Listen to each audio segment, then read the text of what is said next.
नमस्कार, मैं हूं विजय विद्रोही। तो बिहार में नीतीश कुमार के सरकार की शुरुआत कम से कम अच्छी नहीं हुई या आगाज अच्छा नहीं हुआ है। शिक्षा मंत्री मेवाराम चौधरी ना तो सत्ता की मेवा खा पाए और ना ही जनता की सेवा ही कर पाए। ना सेवा की, ना मेवा खाई और चार्ज लेने के तुरंत बाद कुछ घंटों में उन्हें इस्तीफा देना पड़ा। शायद इस बहाने उन्होंने एक नया रिकॉर्ड बना दिया है कि इस्तीफा क्यों देना पड़ा और इसके पीछे की राजनीति क्या है।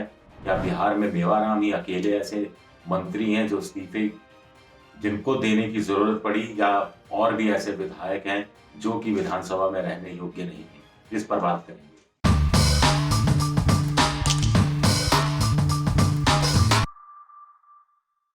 तो शिक्षा मंत्री मेवाराम चौधरी इससे पहले भी नीतीश सरकार में मंत्रिमंडल में रह चुके हैं। 2017 में उन पर एक आरोप लगा था कि जब वो बिहार एग्रीकल्चर यूनिवर्सिटी में वाइस चांसलर थे तो कुछ शिक्षकों की नियुक्ति में धांधली हुई थी। तब सुशील कुमार मोदी जो बीजेपी में थे, उन्होंने इसका भारी विरोध किया था।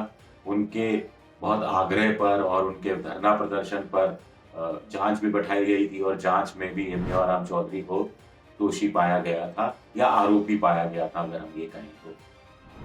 कुल मिलाकर तब नीतीश कुमार तेजस्वी यादव के साथ थे, उनकी सरकार मिलीजुली काम कर रही थी और तब बीजेपी ने कॉल उठाया था कि किसी भी कीमत पर मेवाराम चौधरी को मंत्रिमंडल में रहने नहीं दिया जाएगा। इस बार नीतीश कुमार उनको टिकट देते हैं, वो चुनाव लड़ते हैं। तब क्या नीतीश कुमार को नहीं पता था कि उनके खिलाफ इस तरह के संगीन आरोप हैं?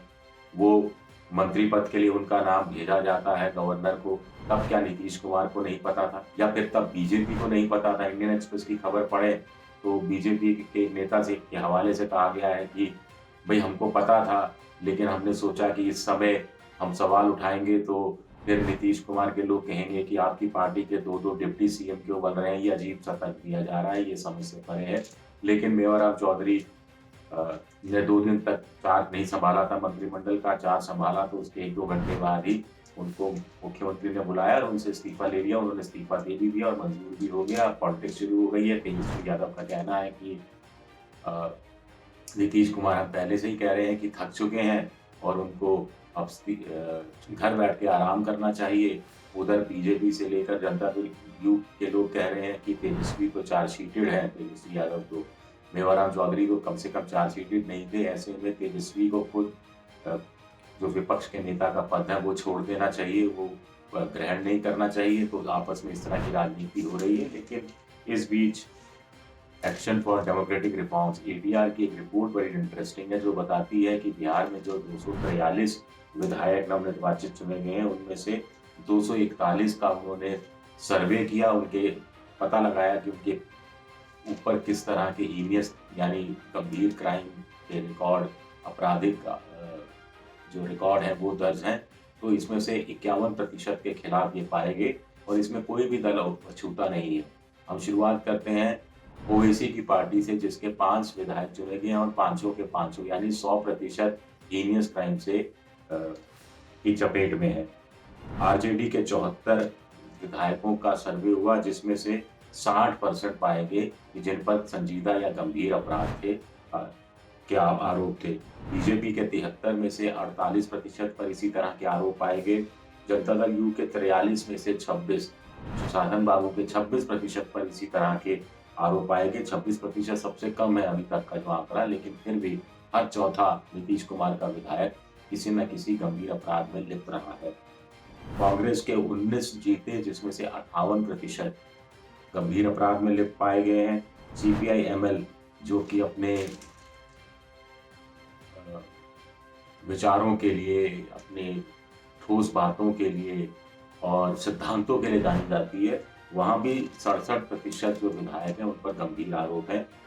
हम पार्टी जीतन राम मांझी के 50%, 4 जीते जिसमें से आधों पर, और वीआईपी पार्टी यानी मुकेश सहनी की पार्टी के भी 4 जीते, उसमें से 75% यानी 3 विधायक कम से कम जिन पर हीनियस आरोप लगे हैं, गंभीर आरोप लगे हैं।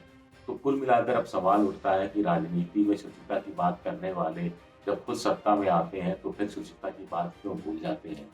ये भी देखा जाना चाहिए कि आखिर इस तरह की बातें सुप्रीम कोर्ट में भी बहुत होती रही हैं, संसद के अंदर भी बहुत होती रही हैं, लेकिन जो आरोपी हैं, विधायक हैं, उनको आखिर या उम्मीदवार के रूप में उनको टिकट क्यों दिया जाता है? जब जीत जाते हैं तो मंत्रिमंडल में क्यों लिया जाता है? और फिर जब शोर-शराबा होता है, तो शुचिता के नाम पर, पारदर्शिता के नाम पर उन्हें हटा क्यों दिया जाता है? ये बड़े कुछ सवाल हैं जो सामने उठ रहे हैं और मेवाराम अकेले नहीं हैं। पहले भारत में ये कानून बना कि सुप्रीम कोर्ट के दखल के बाद ये कानून बना कि 2 साल से ज़्यादा जिनको सज़ा हो जाए, उनको 5 साल के लिए उनका निर्वाचन में नहीं आ सके, चुनाव नहीं लड़ सकें, इसकी व्यवस्था की गई। लालू प्रसाद यादव इसके पहले विक्टिम थे, पहले शिकार थे। प्रधानमंत्री मोदी ने 2014-15 में लोकसभा में कहा था कि वो चाहते हैं कि दागी सांसद जितने भी हैं, उनके खिलाफ जो मामले चल रहे हैं, उनमें तेज़ी से सुनवाई होनी चाहिए, क्योंकि खामख़ा संसद के लोग बदनाम होते हैं। अगर दाग हैं, तो संसद से बाहर हो जाएँ और दाग नहीं है, तो बेदाग होकर संसद के अंदर रहें। सीधा-सा फ़ॉर्मूला था, लेकिन इस पर भी बहुत ज़्यादा काम नहीं हुआ। तो कुल मिलाकर मेवाराम के बहाने बीजेपी और नीतीश कुमार में भी थोड़ी-सी खटास देखने को मिल रही है।